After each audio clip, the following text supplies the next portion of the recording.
Moving along. Top fan, Dave Olson. Hey, Dave Olson.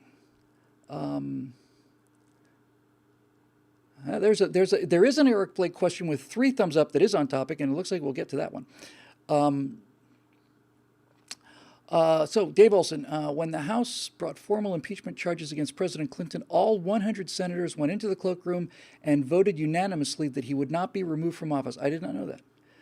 And while this did prevent the unthinkable, President Al Gore, it was a blatant dereliction of their duty to the Constitution. Do you suppose that a similar vote will be taken? Would it succeed? And whether or not it did, would 15 or so Republicans break ranks and vote to remove? I don't think that any Republicans would break ranks and vote to remove. But I do think, unlike with the Clinton thing, we're not going to see 100 senators get together and say, for the good of the country, we're just going to drop this. You're going to see every single Democrat vote for it. If it gets to a Senate vote, I think you're going to see almost every Democrat vote for it. Maybe not all of them, but almost all of them. I'd be absolutely shocked if one Republican got in on that. I just simply cannot imagine it. But I also think that the days of Republicans saying, you know what, this is bad for the country, we're going to vote with the Democrats, just throw it out. Those days are gone, long gone, which is kind of disgusting, but nevertheless, there you go. So I know that's kind of an abrupt answer, Dave, but that seems to me to pretty much cover it. I think they're not going to just chuck it. I think they're going to vote on it. I think that most, if not all, Democrats will vote for it, and I think every single Republican will vote against it. I don't know what the margin we have is, but with Pence, I want to say we've got a 5-vote margin, somewhere in that neighborhood, something like that, maybe a little more. A.R. Aesop in the comments section says he's heard that 20 Republican reps would vote for impeachment. I don't care about the House. I don't care about the voting for the impeachment. So anyway, that's that. Eric Blake just told me I have no excuse whatsoever for selecting the questions and not selecting the questions that I want to select on my own show. Well, how about that? That's news to me. So moving on. Susan Speakman. Hi, Bill. Welcome back. While you were in Scandinavia, did you see evidence of cultural clashes between indigenous Nordics and their Arabic guest citizens? I did not. I was in downtown Oslo. I was in a kind of an immigrant section of Oslo. We had to make a trip to the police station. And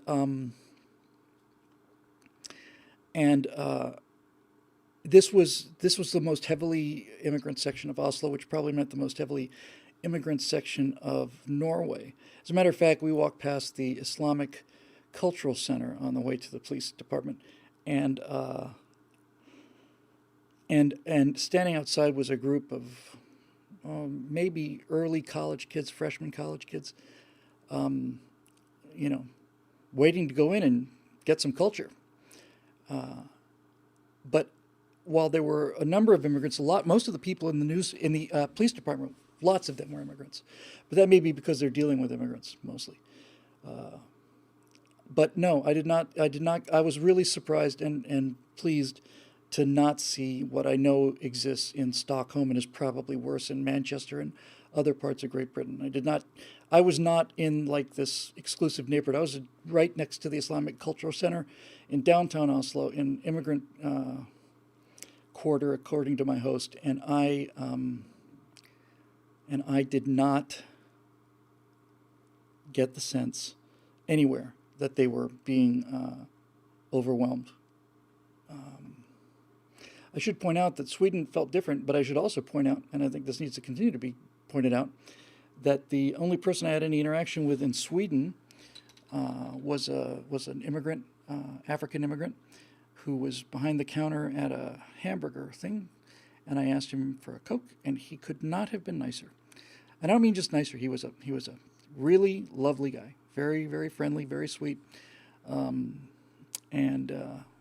this is the problem with fighting evil, is fighting evil without becoming evil. That's the top. That's the hard part. Spent a fair amount of time with my host talking about that very issue. How do you fight evil without becoming evil?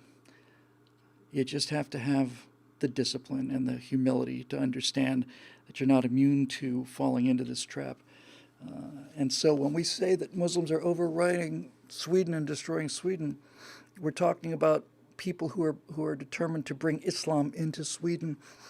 And I'm not going to get into this whole discussion about how everybody in Islam. I understand the Quran, and I understand that there's no such thing as moderate Islam. I get that whole thing, but I do think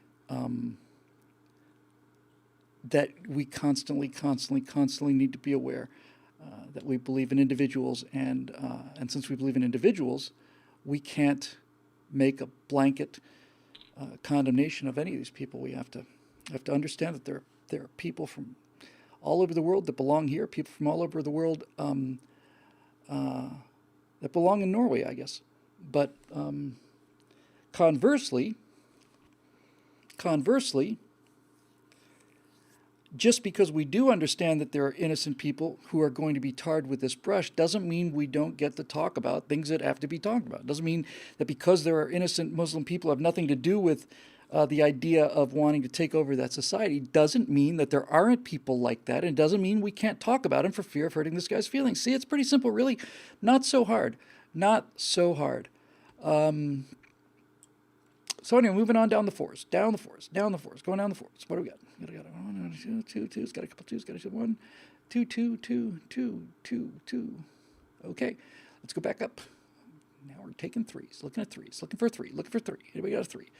I can't do a very good impersonation of a dude. Wow. Okay, so I made the mistake of refreshing the page. That was not a smart thing to do. I did it by accident. I closed it by accident. Oh my God, now we got 12s, 25s.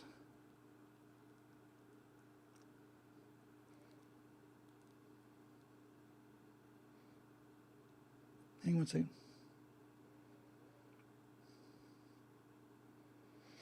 So I refreshed the page, which probably I should have done earlier, and now I see all kinds of new comments and stuff. One of them's got a little GIF attached of a baby screaming, and that's me. And it's from Dennis Nelson. He says, Bill, at the 20-minute mark, your response to Scott, your attitude, your anger, this will be in the Bill Whittle now. This is where so many of us are at exactly.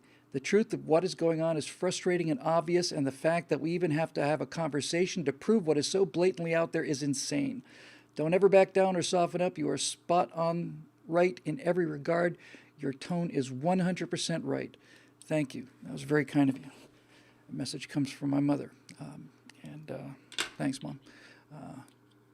No, but seriously, thanks. So George, every now and then George comes up with something that he wins the internet every now and then. And George went on to say that the comment order is not necessarily random. George went on to say that the comments are ranked in order of their woodiness and their tinniest. Tinniest, yes. So a comment that might have the word gourd, let's say gourd. That's a nice woody word, gourd. If you put gourd into your question, it'd probably go up to the top. Because gourd is a nice woody term. It's not tinny term. Like, I forget what the tinny terms are. Anyway, thank you. So let's see. So we got a whole stack of